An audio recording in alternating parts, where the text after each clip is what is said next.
mentindo e dizendo, ah, sim, falei com esse cara, falei com aquele cara, ele não falou com ninguém, tá inventando tudo. Enfim, é muito frustrante.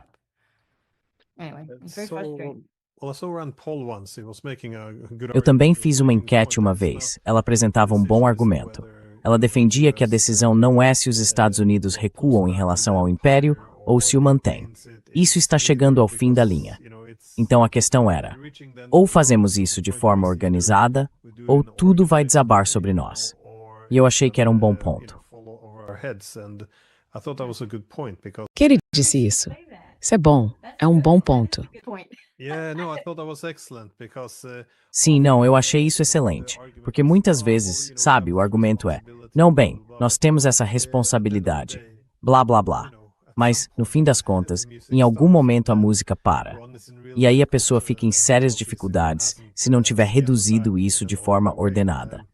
Mas eu queria perguntar se você vê alguns dos mesmos problemas na guerra agora, na guerra por procuração com a Rússia, porque eu me lembro de que nos anos 1990 havia muita abertura. Muitos importantes pensadores americanos, diplomatas, líderes militares e políticos argumentavam com bastante força que expandir a OTAN seria um enorme desastre.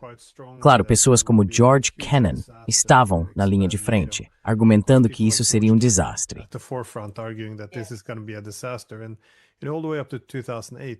E até 2008, você tem, sabe, quem mais tarde se tornaria diretor da SAIA, William Burns, argumentando, bem, sabe, se tentarmos trazer os ucranianos para nossa órbita, haverá guerra civil e os russos vão intervir, ainda que a contragosto. Então eles meio que conheciam os riscos, sabe, o que isso significava. Era quase inevitável que houvesse conflito, que houvesse guerra. Mas como William Perry disse nos anos 90, sabe, todos no governo Clinton simplesmente pensavam, bem, a Rússia é fraca. Então não é que eles discordassem dessa avaliação.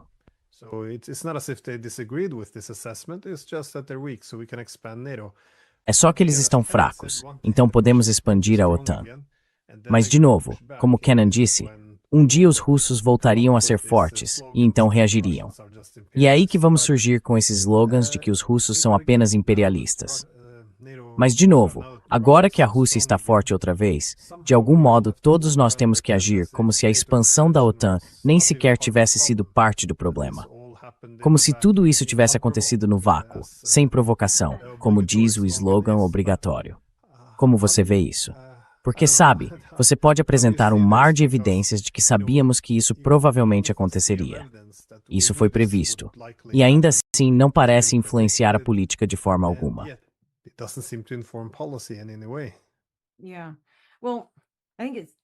Sim. Bem, acho que duas coisas vêm à mente. Uma é, claro, a OTAN. E eu trabalhei com o pessoal da OTAN quando estava lotado na Europa. Isso foi há mais de 25 anos, mas ela era vista como um apêndice da política externa dos Estados Unidos. E nós também, e o Trump tem muito interesse em fazer isso, usamos a OTAN como mercado para nossos sistemas de armas, especialmente os mais lucrativos, certo? Depois que você coloca um sistema em operação, é aí que entra o verdadeiro lucro, quando passa a fabricar várias unidades desses itens caros de alto valor. E nós queríamos, obviamente, um mercado. Criamos um mercado e continuamos fazendo isso.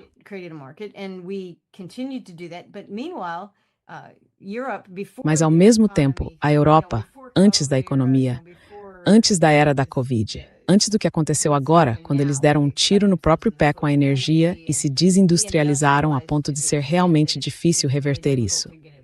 Mas, antes disso, empresas europeias, tanto consórcios multinacionais quanto grupos da OTAN, ou seja lá o que for, estavam desenvolvendo sistemas de armas concorrentes e próprios. De novo, meio que imitando o que nós fazemos, só que com muito mais envolvimento do Estado, eu acho. Envolvimento direto do Estado no desenvolvimento e no financiamento de armas. Mas ainda assim, o modelo é esse. Tem gente ficando rica, certo? E há mercados-alvo. E claro, na Europa, eles têm seus próprios aliados, que sobraram dos anos 1900 e de antes disso, para os quais também podem exportar essas armas.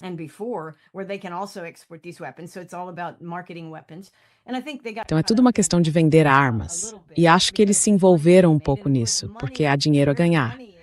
E claro, onde há dinheiro você encontra políticos que podem pagar. E isso nem é uma questão de repúblicas ou democracias.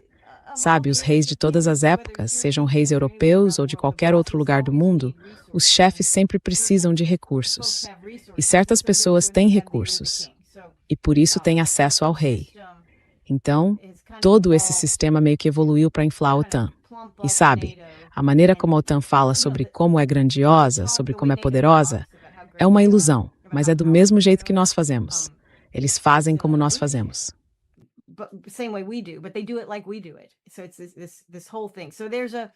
Então é isso, toda essa questão.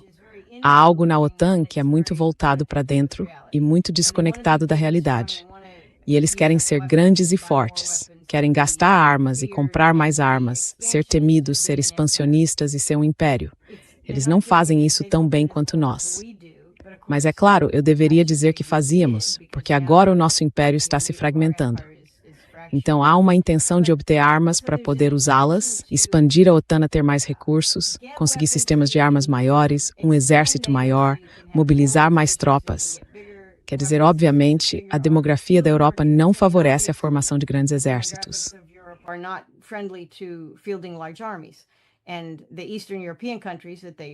E os países do leste europeu que eles vêm trazendo para dentro, e a Ucrânia teria sido ideal, dariam a você um grande exército, certo? Então tenho certeza de que eles pensaram, só é uma medida estratégica militar. Vamos trazer a Ucrânia e ter um exército de 1 milhão de homens, só de ucranianos, e eles farão tudo o que mandarmos. Vai ser ótimo. E agora nós podemos... Então eles viam vantagens na expansão. Mas sabe, é como se a burocracia tivesse crescido. Só que eles fizeram exatamente o que Washington fez. Acreditaram na própria propaganda e esqueceram que a OTAN não existe num vácuo, nem sob um guarda-chuva dos Estados Unidos. Ela existe num mundo em que todo o resto também está mudando.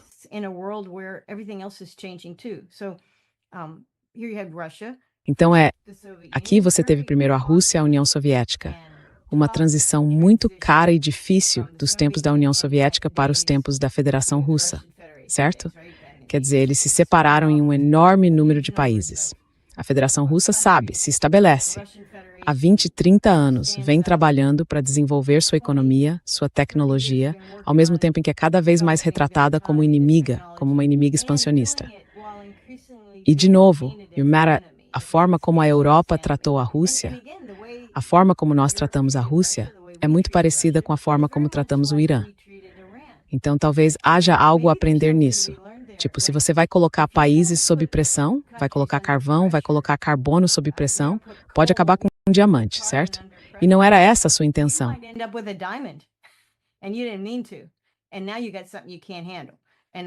E agora vocês têm algo que não conseguem controlar. E eu acho que é isso que a nossa abordagem fez. Mas por que eles... Quer dizer, eu entendo porque a Europa quer a Ucrânia. Eles querem a Ucrânia de uma forma muito colonial. Pelos recursos, pelas pessoas, pela mão de obra barata, pelas terras, para realizar exercícios, para fazer grandes. Nós costumávamos fazer nossos exercícios militares na Tchecoslováquia. Antes disso, fazíamos na Alemanha. Mas os alemães diziam, o que vocês estão fazendo? Vocês ficam correndo por toda a Alemanha, fazendo bagunça, fazendo barulho. As pessoas não gostam disso. Então tivemos que encontrar novos lugares. Fomos para o norte da África, para muitos dos nossos campos de treinamento e coisas assim. E depois usamos os países do leste europeu que se separaram porque eram fracos. Os poderosos fazem o que querem e os fracos sofrem o que têm de sofrer.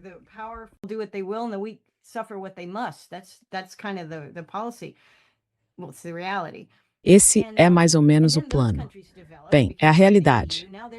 E então esses países se desenvolveram, passaram a fazer parte da União Europeia. Agora são membros europeus iguais e eles também não querem isso.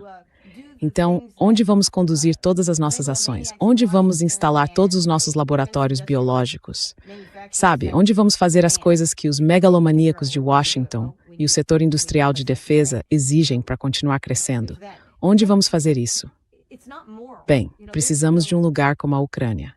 Então é isso, não é moral. Sabe, não existe. Não existe. Veja, essa é a questão. Sabe quem foi Santo Agostinho? O Estado é apenas um bando de ladrões em grande escala. Quer dizer, não é a moralidade que orienta isso. É poder, é lucro.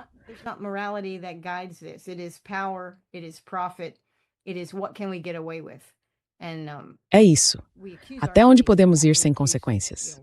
E acusamos nossos inimigos disso, acusamos a Rússia disso, acusávamos a União Soviética disso antigamente, mas na verdade tudo volta para nós. Nós fazemos exatamente a mesma coisa. E fizemos isso de um jeito muito estúpido. Quer dizer, eu realmente acho que nós, como país, os Estados Unidos, não posso falar pela Europa, não sei. A Europa tem grandes desafios. Mas acho que o nosso país é muito parecido com a União Soviética dos anos 70. E sério, olhem para o Biden. Tivemos um presidente que era senil, quer dizer, apresentava todos os sinais de problemas relacionados à idade. E nada mudou. Conseguimos tocar o governo.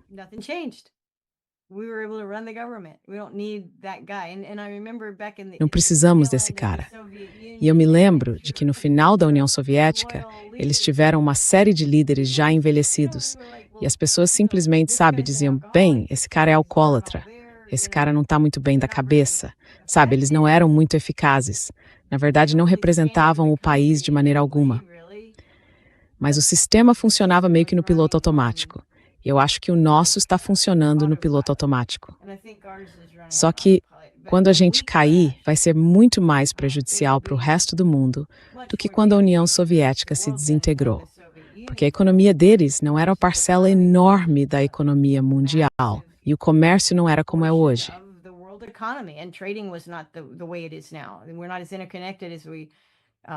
Não éramos tão interconectados naquela época quanto somos hoje.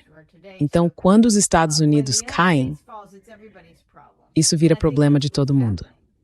E eu acho que é isso que está acontecendo. E eu não vejo as pessoas... Bem, você está falando sobre isso, as pessoas estão falando sobre isso, estão pensando sobre isso. Mas onde estão as pessoas no poder que reconhecem isso?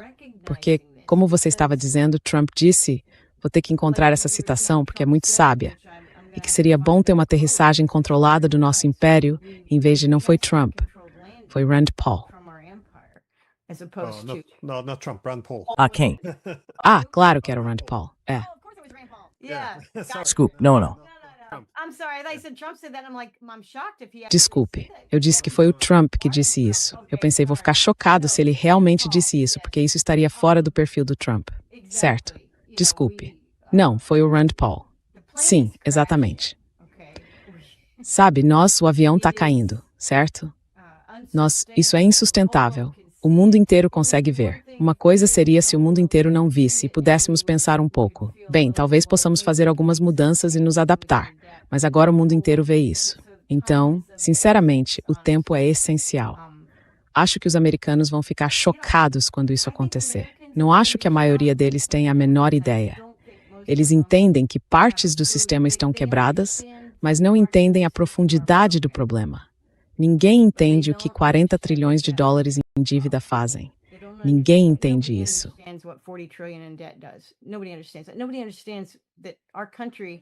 Ninguém entende que o nosso país fez promessas de benefícios e outras coisas para o futuro. Nem mesmo para populações futuras. As pessoas que já estão no planeta agora, nos Estados Unidos, têm expectativas declaradas, promessas não ditas, seja lá como for, de até 250 trilhões de dólares, talvez mais, em dívida, assistência médica, previdência social, todo tipo de coisa para o país, enfim. Nós não temos esse dinheiro, nem conseguimos pagar as nossas próprias pessoas. Também devemos 40 trilhões de dólares. Acho que neste ano, os juros dos nossos empréstimos, os juros da nossa dívida, acabaram superando o orçamento do Pentágono. E o orçamento do Pentágono é a maior parte do orçamento com que o Congresso realmente lida de forma rotineira. Então, está desabando. E eu não sei como comunicar isso. Eu não sei como, honestamente, neste ponto, net self-times sadness views. To desejar que seja recebido. E não só. É mito.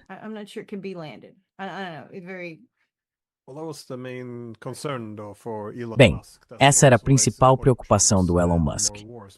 E é também por isso que ele apoiou os 100 mais guerras do Trump. Porque a principal preocupação dele, aparentemente, é que os Estados Unidos estejam caminhando para a falência.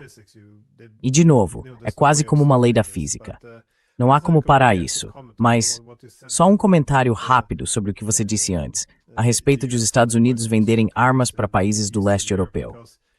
Porque, nos anos 90, o New York Times publicou uma longa série de artigos sobre esse tema. Ou seja, de um lado, havia pessoas que queriam preservar a relação com a Rússia e consolidar uma paz adequada no pós-Guerra Fria. Talvez criar uma arquitetura de segurança europeia inclusiva, que também acomodasse a Rússia. Por outro lado, todos esses artigos do New York Times apontavam que haveria uma verdadeira bonança no leste europeu.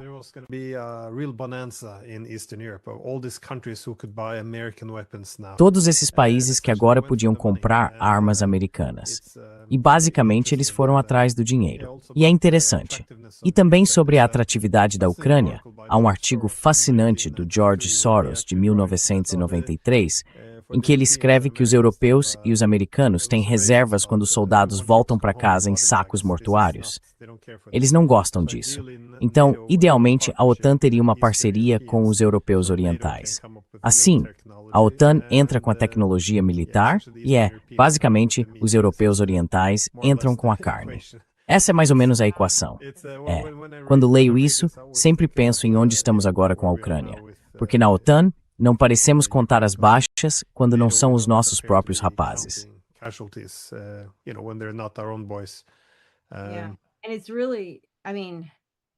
E realmente, quero dizer, o nível de destruição da demografia, da sociedade e da cultura no Irã, quer dizer, na Ucrânia, simplesmente, isso não foi bem noticiado, sabe? Durante anos. Quero dizer, isso já vem acontecendo há 4 anos, indo para o 5º, menos de 5 anos, com essa guerra. Mas lá nos Estados Unidos, eu vou dizer uma coisa.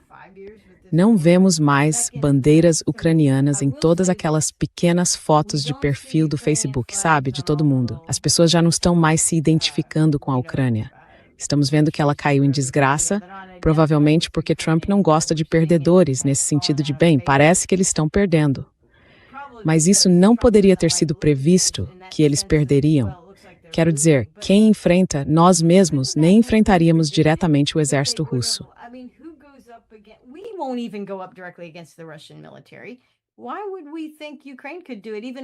Por que pensaríamos que a Ucrânia conseguiria fazer isso, mesmo com a nossa ajuda?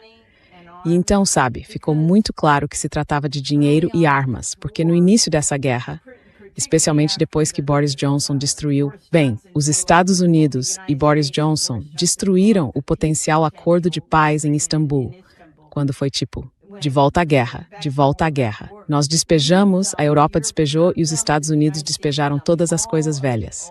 Foi como se tivéssemos revirado nossos armários. O que é que temos? A gente não usa mais isso. Joga para eles. E foi quase como se estivéssemos nos preparando para aquela grande bonança, não tanto com aquisições no leste europeu, mas com o nosso próprio país dizendo, ei, bem, agora não temos nada. Nos livramos das coisas velhas.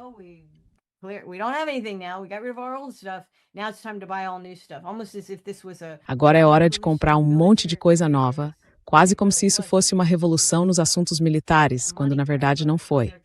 Foi uma tomada de dinheiro. Uma tomada de território, uma grande aposta.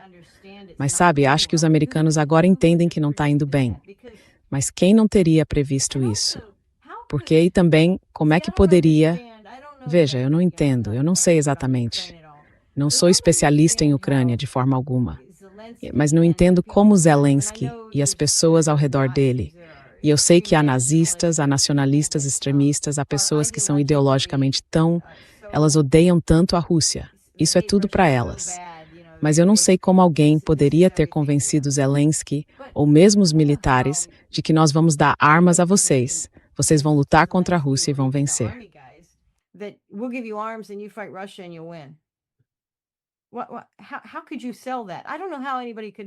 Como é que você poderia vender essa ideia?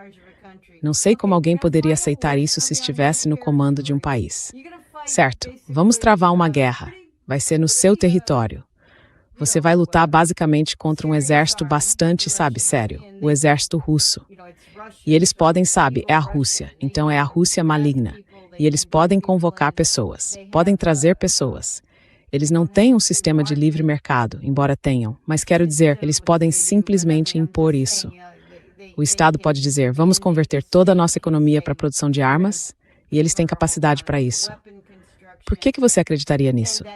Por que algum ucraniano diria que essa é uma ótima ideia? Não sei. Vamos ter uma guerra entre a OTAN, os Estados Unidos e a Rússia. Vamos lutar na Ucrânia e deixar os ucranianos lutarem por eles. E eles vão nos ajudar.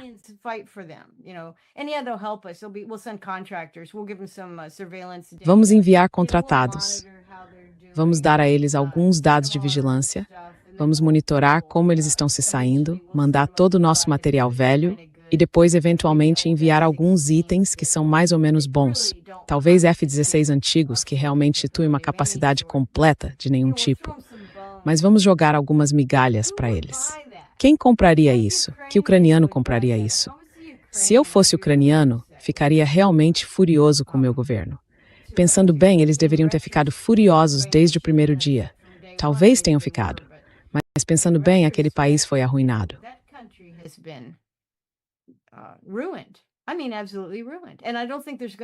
Quero dizer, absolutamente destruída.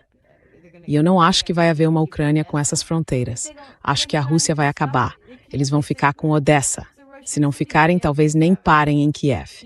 Eles dizem, bem, é uma cidade russa, Kiev. Vamos ficar com ela. Kiev, em breve vai voltar a ser Kiev. Isso não é bom para os ucranianos, mas foi esse o acordo que fizeram. Foi esse o acordo que Zelensky fez. Claro, ele tem vários castelos no exterior, então talvez esteja sendo bem compensado. Não sei.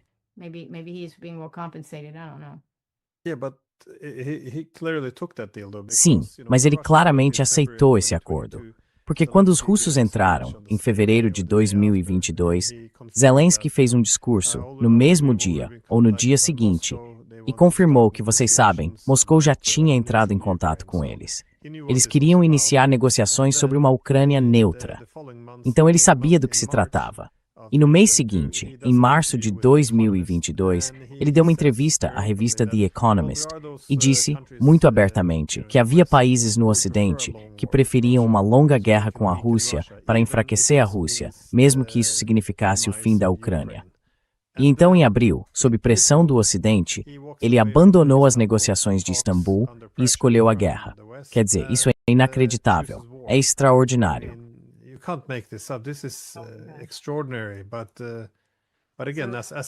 Mas, de novo, como você sugeriu, no Ocidente os chamados pró-Ucrânia, como eles mesmos se identificam, nem querem discutir as baixas ucranianas, porque isso enfraquece o apoio à guerra. Então, ser pró-Ucrânia é olhar para o outro lado quando as baixas aumentam, descartar isso como propaganda russa e, sabe, não se preocupar tanto com aquelas pessoas sendo arrancadas das ruas e, sabe, enviadas para a morte. Quero dizer, é uma forma muito absurda de enxergar o que deveria significar ser pró-Ucrânia. Mas, de novo, acho que alguém vai ser responsabilizado depois que essa guerra acabar. Acho que sim, quando perceberem o que de fato aconteceu lá e todas as mentiras que foram contadas. Mas até lá, claro, eles controlam a narrativa. Então, o que dá para fazer?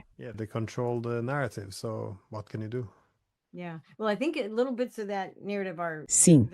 Bem, eu acho que há partes dessa narrativa que têm falhas. Quer dizer, as pessoas estão descobrindo. Acho que essas imagens de grupos ligados ao governo pegando pessoas na rua e mandando-as para a linha de frente estão repercutindo. Quer dizer, quando essas imagens começaram a aparecer, pessoas nos Estados Unidos e no mundo que não estavam acompanhando de perto a guerra na Ucrânia, nem a história dela ou nada disso, viam aquilo e diziam, bem, tem algo errado aí, porque essas pessoas não querem isso.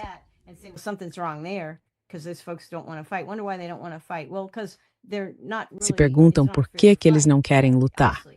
Bem, porque não é uma luta justa, sinceramente. Sabe, estamos fazendo com que eles vão morrer para que possamos, sabe, assediar a Rússia ou demonstrar alguma coisa ou... Enfim, acho que essas duas guerras, a do Irã e a da Ucrânia, estão revelando a incrível fraqueza moral dos Estados Unidos e de seus aliados. E, de novo, dá para incluir Gaza nisso. Mas, obviamente, a fraqueza moral de Israel, isso é até pouco dizer. Não dá nem para... Não há como compreender a política externa de Israel como algo minimamente moral. Não há nada moral nisso. Mas as pessoas estão percebendo isso.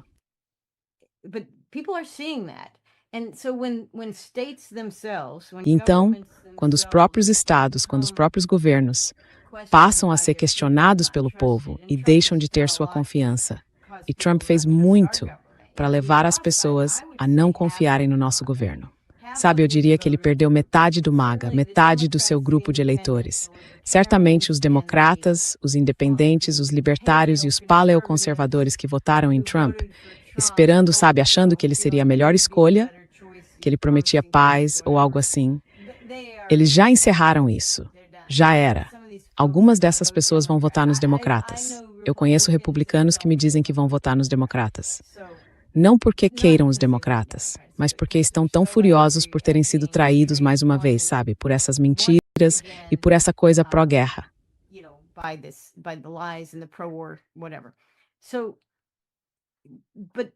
Mas as pessoas que estão desconectadas do governo, isso também, quer dizer, foi assim que a União Soviética meio que entrou em colapso.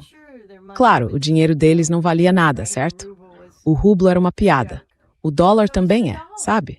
O governo e as pessoas ligadas ao governo têm todos os privilégios, e o resto das pessoas, na verdade, não tem.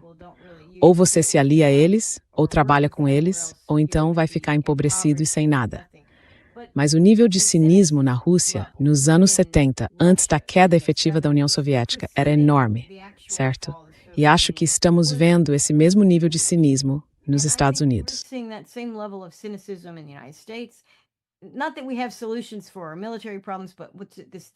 Não que tenhamos soluções para os nossos problemas militares, mas o que é isso? É uma espécie de cinismo persistente em relação ao governo e ao Estado. Como se, quando dizem qualquer coisa, nós automaticamente presumíssemos que estão mentindo para nós. Isso não é saudável, certo? Isso derruba governos, isso derruba impérios. Essa perda de fé tanto no dinheiro quanto no poder, essa perda de fé na integridade moral do seu governo, é o que os destrói. E então, sabe, o avião está caindo. O avião saiu do plano de voo, certo? Ele se desviou do plano de voo. Os controladores de tráfego aéreo estão dizendo: "Ei, alô, alô, voltem para o plano de voo", e ninguém está ouvindo. Então uma queda está vindo.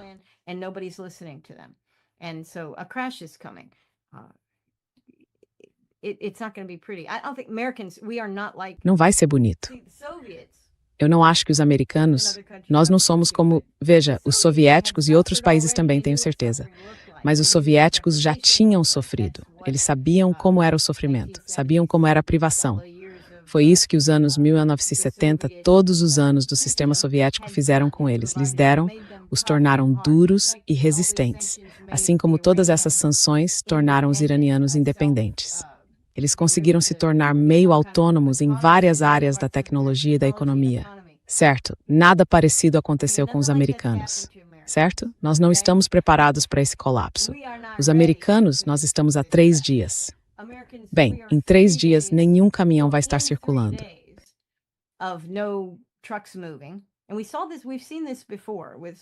E vimos isso.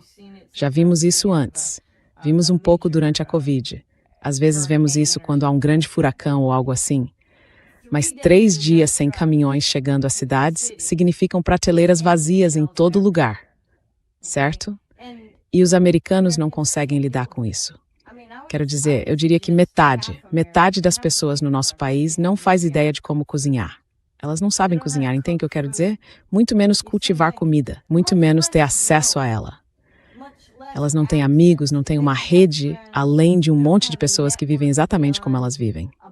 Então, esse tipo de coisa, elas não estão preparadas. E não estou dizendo que você precisa ser, como é mesmo, um preparador.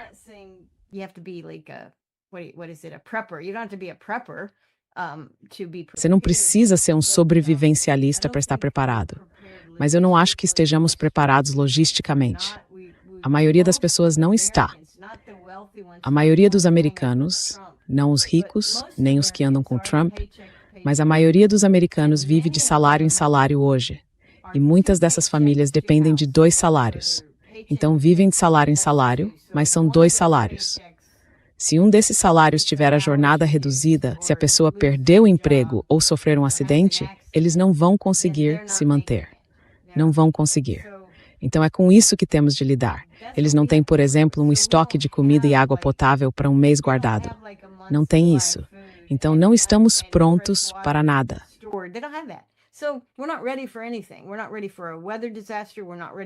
Não estamos preparados para um desastre climático. Não estamos preparados para um desastre político. Não estamos preparados para um desastre militar. E você diz, bem, os americanos têm armas. Sim, tem. Nós temos armas, temos muita munição. E isso é ótimo. Mas não nas cidades não tem. E é lá que a crise vai ser sentida com mais força. Então, quando aquele avião cair, você vai ver o que acontece. E já vimos isso antes em muitos lugares, em alguns países africanos. Você tem revolução, tem guerra civil, tem todo tipo de coisa, tem conflito, tem perigo, e os americanos não estão realmente acostumados com isso. Não estamos acostumados com isso.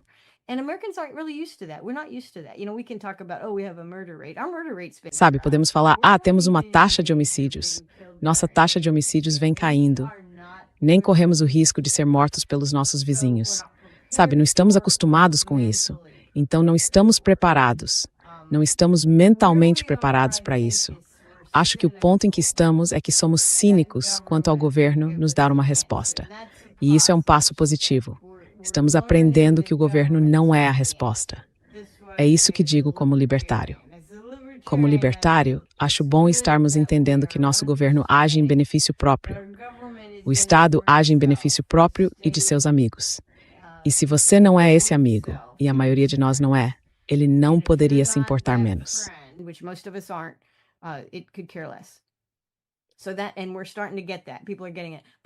Estamos começando a perceber isso. As pessoas estão entendendo. Mas não estamos preparados para uma falência.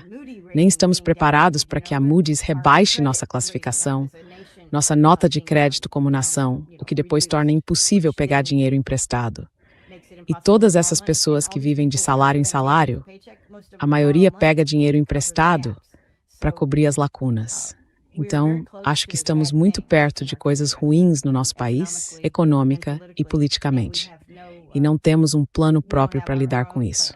É como se disséssemos, bom, espero que tudo dê certo. Pelo menos a guerra é lá, não aqui. Para mim isso é assustador. Talvez eu seja pessimista demais, porque acompanho isso há tanto tempo e não vejo realmente uma melhora. Mas estou um pouco preocupado.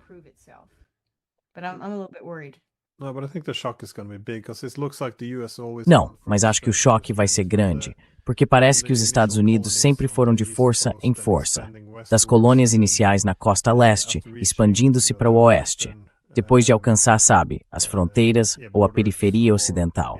E então, é claro, no fim do século XIX, voltando-se para o Pacífico, depois se tornando uma das duas grandes superpotências. Em seguida, tornando-se pela primeira vez no mundo, a única potência hegemônica global. E aí vem a suposição de que os melhores dias estão sempre por vir. E então, uma queda brusca. Acho que vai ser um choque enorme. E sim, é preciso se preocupar com isso. Enfim, eu perguntei, onde as pessoas podem encontrar você e o seu trabalho?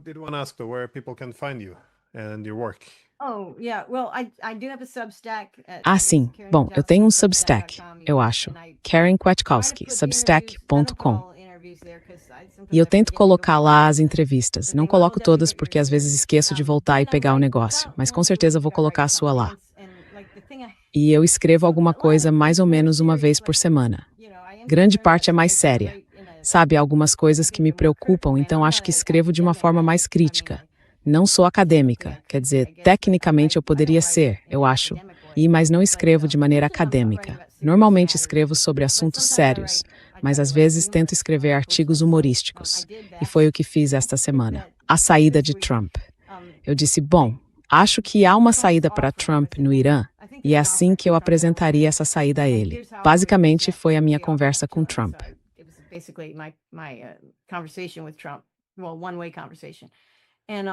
Bom, uma conversa de mão única. Eu estava olhando alguns dos comentários e um cara ficou muito, muito bravo e disse, bom, nada disso vai funcionar. Não acredito. E eu pensei, sabe, parte disso, tipo 80%, era sarcasmo. Mas eu não tenho usado sarcasmo com a mesma frequência que usava antes, então as pessoas não esperavam isso. Mas sim, eu escrevo para o Lew Rockwell desde, sei lá, 2003. Então há muita coisa que eu já disse por aí. Não sei o quanto disso é importante, mas sei que acho. E todos nós fazemos isso. Quer dizer, você faz isso. que todo mundo que fala em qualquer podcast sobre qualquer assunto, seja político ou não, está só tentando ajudar as pessoas a pensar sobre as coisas de uma forma mais fácil do que seria se elas tivessem que fazer todo o trabalho e toda a pesquisa por conta própria.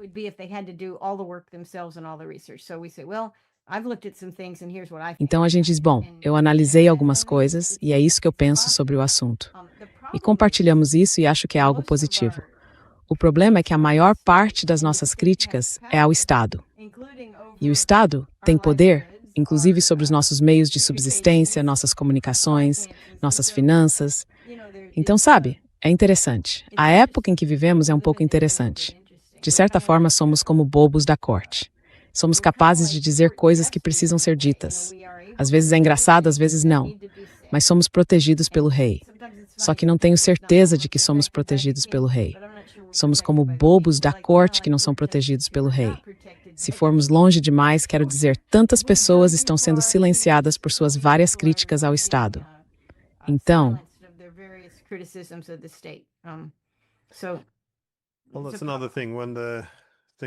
Bem, isso é outra coisa. Quando as coisas se desintegram, você vê as liberdades individuais desaparecerem. Então é preciso ver por quanto tempo ainda será permitido falar livremente. Porque, bem, até agora já começaram as difamações, a censura, os cancelamentos. Na Europa, também sancionam as pessoas. Você pode ter, quer dizer, formalmente podem aplicar sanções. Você não pode sair do país. Eles confiscam seus fundos. É por dizer a coisa errada.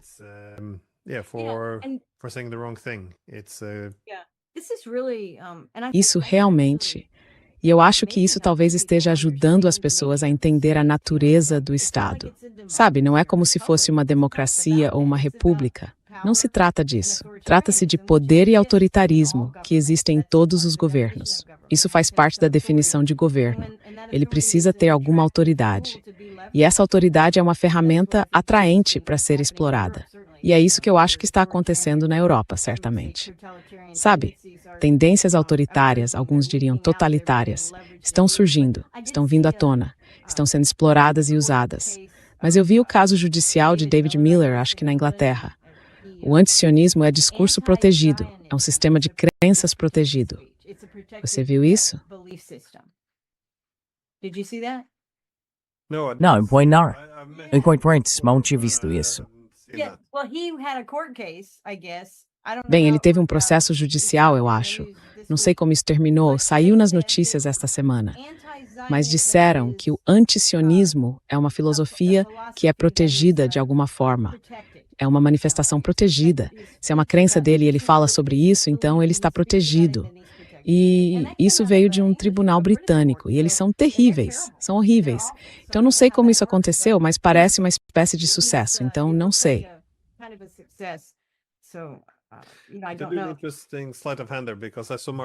Uma interessante troca de mãos aí, porque eu vi que Marco Rubio fez recentemente um comentário sobre por que pessoas que criticam Israel não deveriam ter permissão para entrar nos Estados Unidos. E ele segue dizendo, nós vamos apoiar nossa comunidade judaica.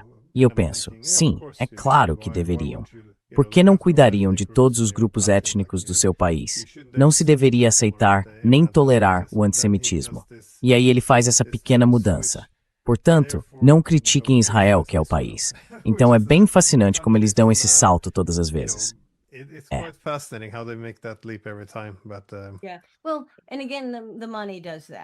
Bem, e de novo, acho que é o dinheiro que faz isso. Tem que ser o dinheiro. E depois, chantagem. Quer dizer, obviamente chantagem. Não há nada de novo em chantagear pessoas, ou qualquer pessoa no poder, certo? A chantagem é um mecanismo de controle muito, muito antigo em toda a sociedade. Mas acho que muita coisa assim também acontece. É difícil dizer onde vamos parar. Sabe, as pessoas estão derrubando câmeras de vigilância por todos os Estados Unidos, as câmeras da Flock.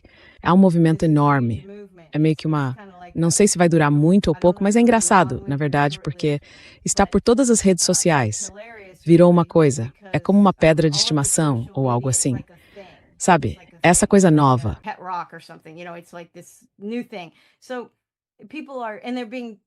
Então as pessoas estão sendo levadas a tribunal e acusadas de vandalizar ou danificar câmeras da Flock. E é hilário ver todo mundo nas redes sociais dizendo: ah, não, eu posso garantir por esse cara. Vocês estão dizendo que ele destruiu uma câmera da Flock ao meio-dia? Não, não, eu almocei com ele, eu sei onde ele estava, não foi ele. Então, não é nada disso, sabe? Elas estão se oferecendo e se divertindo com isso. É realmente meio interessante de ver. Então, talvez a nossa revolução nos Estados Unidos e a de vocês em vários países europeus, talvez a revolução de vocês também seja divertida e interessante. E tenha alguns momentos mais leves. Então, eu espero. Eu espero. Sabe, eu sou otimista. Eu ia dizer que com essa nota tão otimista, podemos encerrar por aqui. Então, bom, não vou tomar tanto do seu tempo. Muito obrigado por participar do programa. Temani, obrigada por me receber. Foi muito divertido conversar com você, Ninian.